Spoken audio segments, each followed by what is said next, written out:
Hi friends, welcome to మన ఇంటి రుచులు. ఇవాళ రెసిపీ వచ్చేసి ఈవినింగ్ స్నాక్స్ అండి. గోధుమ పిండితో ప్రిపేర్ చేసుకుంటాం. ఈ స్నాక్స్ వచ్చేసి మనము పిల్లల నుండి పెద్దవాళ్ళ వరకు అందరూ ఇష్టంగా తింటారండి. ఈ స్నాక్స్ని వచ్చేసి మనం ఒక్కసారి చేసి పెట్టామంటే 15 డేస్ నుంచి 20 డేస్ దాకా స్టోర్ చేసుకోవచ్చు. అలాంటి సింపుల్ స్నాక్స్ని ఎలా ప్రిపేర్ చేసుకోవాలో చూద్దాం రండి. ఈ వీడియో ఎవరైనా ఫస్ట్ టైం చూస్తుంటే ప్లీజ్ సబ్స్క్రైబ్ చేసుకోండి. వీడియో నచ్చితే మాత్రం తప్పకుండా లైక్ చేయండి, కామెంట్ కూడా చేయండి. ప్రాసెస్ ఏంటో చూద్దాం రండి. ఒక బౌల్లోకి 1 కప్పు గోధుమ పిండిని తీసుకోవాలండి. ఇక్కడ సాల్ట్ అనేది మనకి టేస్ట్కి సరిపడినంత సాల్ట్ వేసుకోవాలి. నేనైతే ఒక 1/2 టేబుల్ స్పూన్ వేసాను. ఇలా 1 టేబుల్ స్పూన్ వాము తీసుకొని అరచేతులకి వేసుకొని ప్రెస్ చేయాలి. ఇలా ప్రెస్ చేయడం వల్ల వాము ఫ్లేవర్ చాలా బాగుంటుంది. డైజెషన్ కూడా చాలా మంచిది వాము అనేది.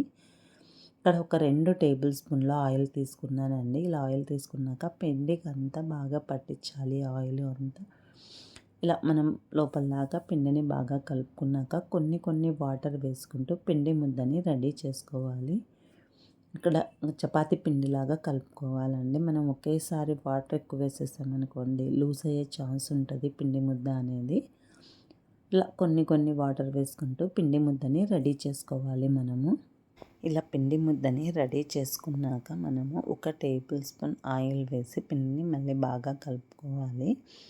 ఇలా కలపడం వల్ల పిండి అనేది మనకు ఆరిపోకోకుండా ఉంటుందండి. ఇలా పిండినంతా బాగా కలుపుకొని మూత పెట్టి 10 నిమిషాల పాటు 10 నుంచి 15 నిమిషాల పాటు నానబెట్టుకోవాలి. నేను 15 మినిట్స్ తర్వాత చూపిస్తున్నాను మీకు. పిండిని మళ్ళీ ఒకసారి బాగా కలుపుకోవాలి మనము. ఇలా పిండిని ఒకసారి చేత్తో ప్రెస్ చేసుకుంటూ మొత్తం పిండి ముద్దని బాగా కలుపుకోవాలి. ఇలా రోల్ లాగా చేసుకొని డివైడ్ చేసుకోవాలండి మనము కొద్దిగా పిండిని. ఇక్కడ నేను 4 పార్ట్స్గా డివైడ్ చేశాను. ఇలా రిమైనింగ్ 3 పార్ట్స్ని మనం బౌల్లోకి పెట్టి మూత పెట్టి పక్కకు పెట్టుకోవాలి. లేదంటే ఏదన్నా క్లాత్ ఉన్నా కూడా వేసుకోవచ్చు. ఇలా నేను మూత పెట్టి పక్కకు పెట్టాను. ఇలా ఒక బౌల్ తీసుకొని మనం రౌండ్గా చేసుకోవాలన్నమాట. ఇలా రౌండ్గా చేసుకున్నాక పొడి పిండిని చల్లుకుంటూ మనం చపాతీ కర్రతో మనం పల్చగా ఒత్తుకోవాలి మనము పిండిని. మనకి ఎంత వీలైతే అంత పల్చగా ఒత్తుకోవాలండి. ఇటు 2 వైపులకి టర్న్ చేసుకుంటూ పల్చగా ఒత్తుకోవాలి. మీకు వీడియోలో చూపిస్తున్నాను చూడండి. ఎంత వీలైతే మనకి అంత పల్చగా ఒత్తుకుంటే అంత క్రిస్పీగా వస్తాయన్నమాట ఇవనేది మనకి. ఇలా రోల్ లాగా చేసుకోవాలి మొత్తం. ఇలా పామేసుకున్నాక ఎక్స్ట్రా ఏదన్నా పిండి ఉంటే ఒకసారి చేత్తో అనేసి ఇలా రోల్ లాగా చేసుకోవాలి. మీకు చూపిస్తాను చూడండి. అది క్లిప్ అనేది అలా టైట్గా రోల్ లాగా చేసుకోవాలి మనము. ఇలా చేసుకొని చిన్న పార్ట్స్గా కట్ చేసుకోవాలి మనము. మీకు వీడియో క్లిప్లో చూపిస్తున్న ఇలా నైఫ్ తీసుకొని ఇలా కట్ చేసుకోవాలండి వీడియోలో చూపించిన విధంగా. మొత్తం పిండి ముద్దని ఇలాగే కట్ చేసుకోవాలి. ఇలా ఒక్కొక్కటి తీసుకొని చేత్తో ప్రెస్ చేసి మళ్ళీ చపాతీ కర్రతో మనం పల్చగా ఒత్తుకోవాలి. ఇక్కడ వీడియోలో చూపిస్తున్నాను చూడండి. ఇలా పల్చగా ఒత్తుకోవాలి. మనకి ఎంత వీలైతే అంత చిన్నగా వస్తాయన్నమాట. మనం ఇలా ఒత్తుకున్నాక మనం షేప్ అనేది మీకు చూపిస్తాను. ఫస్ట్ ఇలా ఒకవైపు టర్న్ చేసి మళ్ళీ ఇలా టర్న్ చేసి ప్రెస్ చేయాలి. అంటే మనకి మొత్తం అన్నీ ఇలానే రెడీ చేసుకోవాలి మనము.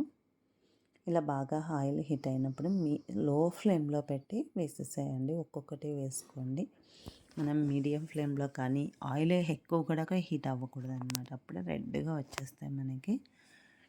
ఇలా లో ఫ్లేమ్లో పెట్టి మొత్తం అన్నీ వేసి ఒక 5 మినిట్స్ మనం కుక్ చేసుకుంటే సరిపోతుందండి. ఇలా అటు ఇటు టర్న్ చేసుకుంటే 2 వైపులా మంచి గోల్డెన్ కలర్ వస్తే మనకి సరిపోతుంది అనమాట. క్రిస్పీగా రావాలి. మనం మీడియం ఫ్లేమ్లో పెట్టినా హై ఫ్లేమ్లో పెట్టినా పైన రెడ్గా వస్తాయి కానీ లోపల క్రిస్పీ అనేది ఉండదు, మెత్తగా ఉంటాయండి. ఇలా మనం లో ఫ్లేమ్లో పెట్టి ఫ్రై చేయాలి. మొత్తం పిండినంతా ఇలానే రెడీ చేసుకోవాలండి. ఇలా మీకు చూపిస్తాను చూడండి ఎంత క్రిస్పీగా వచ్చాయన్నమాట. టేస్ట్ కూడా అంతే బాగున్నాయి. తిన్న కొద్దీ తినాలనిపిస్తుంది. వీడియో నచ్చితే లైక్ చేయండి, షేర్ చేయండి. Thanks for watching.